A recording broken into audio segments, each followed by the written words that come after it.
আসসালামু আলাইকুম।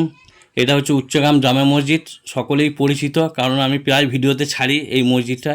তো আজকে দেখানোর উদ্দেশ্য হচ্ছে, চলুন, আজকে রমজান মাসের 19টা রোজা চলছে, তো আগামী 24টা রোজায় আমাদের একটা ইফতারি মজলিস আছে, যেটা গোটা গ্রামের মানুষ, কি ধনী কি গরিব, কি নারী কি পুরুষ, বাচ্চা থেকে বড় পর্যন্ত যেই রোজা রাখবে তাকেই প্রত্যেককেই দাওয়াত দেওয়া হবে বাড়ি বাড়ি।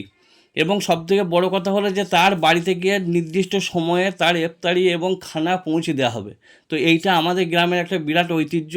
এইটা বেশ কয়েক বছর ধরে হয়ে আসছে, এবং এই উদ্যোগটা আমাদের গোটা গ্রামের মানুষ খুব ভালোভাবে এই উদ্যোক্তাটা নেয়। এবং সাথে সাথে গ্রামের সমস্ত ইয়াং ছেলেরা ঝাঁপিয়ে পড়ে এই ভালো কাজ করার জন্য।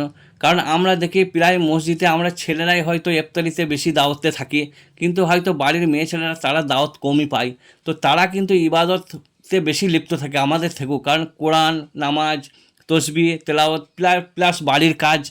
মেয়েরা সত্যিই আমাদের রোজা মাসে মেয়েদের অবদান অনেক, কারণ এরা রান্না বাড়া থেকে ধোয়া ধুই থেকে এবং খাবার যে একটু প্রস্তুত করা থেকে আরম্ভ করে এবং কোরআন শরীফ পাঠ করা থেকে নিয়ে, মানে সত্যি ওদের ইবাদতটা আমাদের থেকেও মনে হয় যেন, আমার মনে হয় যেন সব থেকে ওরা বেশি করে। তো আমার সেই হিসেবে বক্তব্য যে তাদেরও ইফতারি একটা খুশির ব্যাপার। মানে ইফতারি সবাই বাড়িতে খায়, কিন্তু গ্রামের একটা অনুষ্ঠানভাবে একটা ইফতারি করা মানে গোটা গ্রামের মানুষ একটা আনন্দের সহিত ইফতারি করবে। এটা একটা গ্রামের একটা ঐতিহ্য এবং খুব ভালো জিনিস। তো আমরা প্রতি বছরে নেই, এবছরও ইফতারি করাবো। তো সকলে মিলে করাবো, গ্রামের মানুষ সকলে মিলে করাবো, এবং সকলের বাড়িতে বাড়িতে এই ইফতারি পৌঁছে দেবো। তো এটা প্রতি বছরে করি। তো এই কাজটা আমাদের করে খুব আনন্দ লাগে। তো সকলেই দোয়া করবে যেন এই কাজটা বরাবরে বজায় থাকে। তো আজকের ভিডিওটা এখানেই শেষ করি।